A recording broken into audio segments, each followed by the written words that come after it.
sur cette question, le ministère public reste sur sa faim, puisque vu les atrocités qui ont été commises au stade, donc nous n'admettons pas que ce rapport soit simplement à travers un talkie-walkie pour dire voilà, il y a eu ceci, ça en passe, le tribunal va apprécier. Alors, monsieur Blaise Goumou. Monsieur le procureur.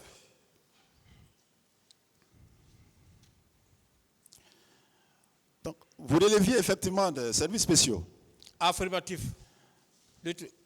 Services spéciaux, grand banditisme, lutte contre la drogue. Bien.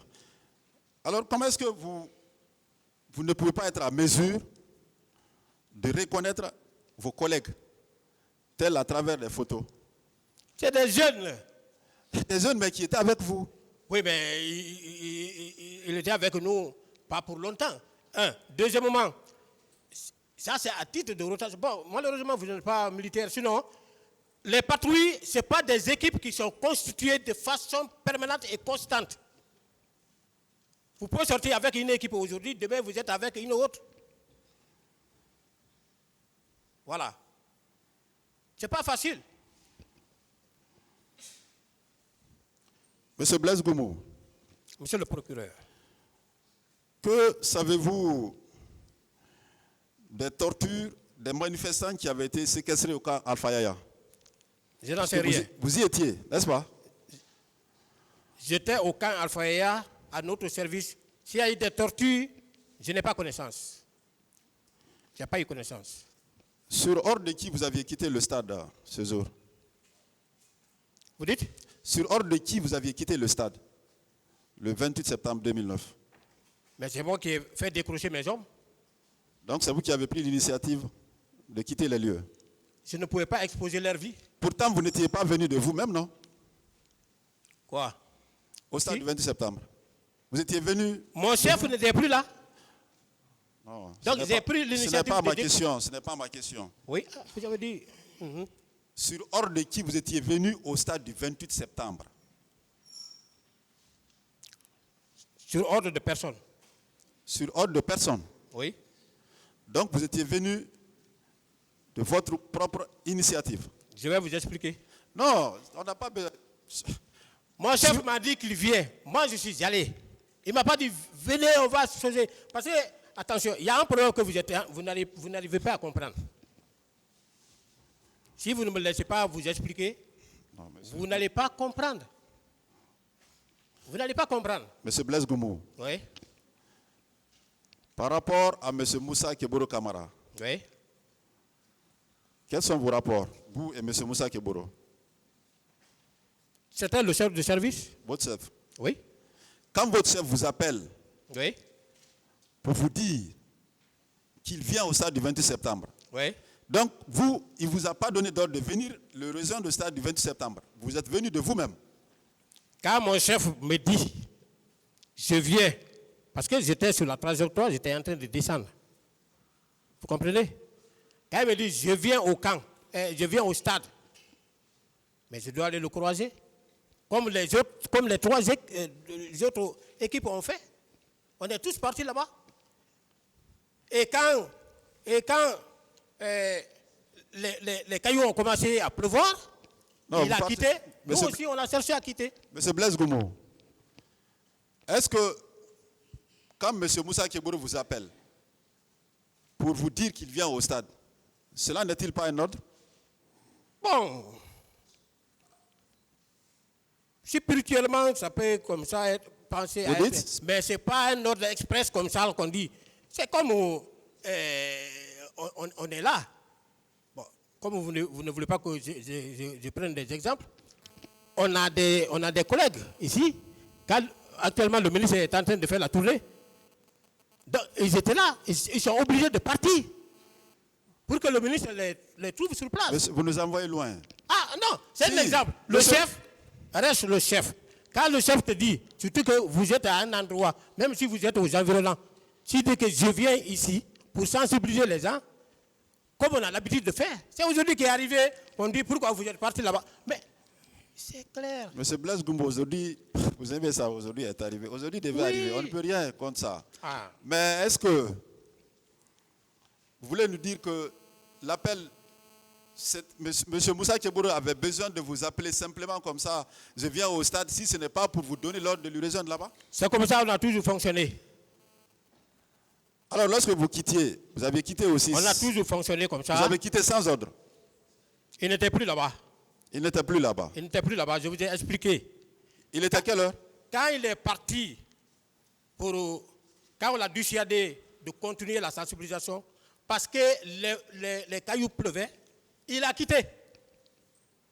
Il a quitté pour partir où? Je vous ai dit qu'il est descendu vers Donka. Vers Donka. Voilà. Bon, quand il a quitté, quelque temps après, les bleus rouges sont venus. Vous comprenez? Quand les bleus rouges sont venus, moi j'ai décroché mes hommes, je suis allé. Parce que, entre l'équipe là, bleu rouge qui était venue, il n'y avait pas d'entente entre nous. Vous avez assez parlé de cela. Ah. Vous avez assez parlé de Et cela. ils sont armés, nous ne sommes pas armés. Vous avez assez parlé de cela. Et concernant Toumba, vous avez dit aussi que à l'époque que vous aviez remarqué tout ce qu'il faisait et que si vous étiez un chef militaire, que vous l'auriez mis dans la corde. Mais comment est-ce que Toumba peut arriver au stade du 28 septembre?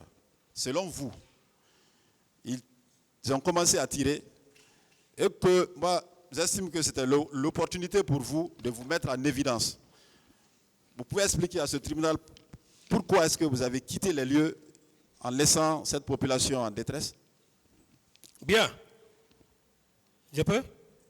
Oui, allez-y. Premièrement, j'ai quitté les lieux parce qu'ils étaient très nombreux, plus que mon équipe. Ils étaient armés, plus que presque tous ceux qui étaient là-bas.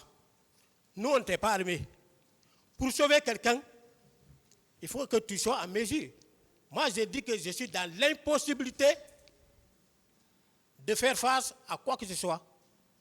Militairement, il fallait sauver le personnel que j'avais. Si je m'étais mis à lancer un accrochage, qu'il y ait des coups de feu, soit m'atteignant ou bien atteignant de nous, mais militairement, ça allait être interprété autrement. Moi-même, peut-être que j'allais comparer devant le tribunal militaire. Parce que ça ne se justifie rien. Deux, par rapport au chef d'état-major, comme vous dites que quand j'étais chef d'état-major, lui, il a beaucoup de personnel. Il a la garde qui sont armés. C'est seulement qui sont armés. Mais moi qui ne suis pas armé, mes hommes, 6 éléments, je vais faire quoi avec? Je ne peux rien. Même au front, c'est conseillé. On nous enseigne ça. Au front, lorsque vous voyez que le feu de l'ennemi est plus puissant que le vôtre, malgré que vous soyez armé, le mieux c'est de décrocher, aller se repositionner. Alors, comme vous étiez à quelques mètres, selon vos explications, vous étiez à quelques mètres de Toumba. Il était arrivé dans quel genre de voiture, lui, personnellement?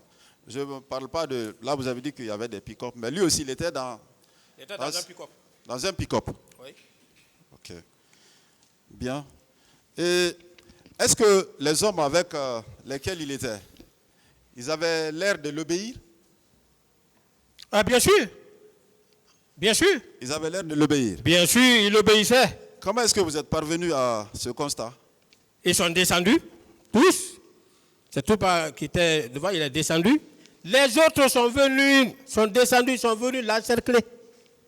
Et c'est lui qui a pris le départ. Il a commencé à tirer. Les autres l'ont suivi. C'est pourquoi je dis qu'ils lui étaient obéissants. Oui. Donc, selon vous, d'après ce que vous avez vu, ils avaient vraiment l'air de l'obéir. Bien sûr. Alors, monsieur Blaise Goumou. Monsieur le procureur.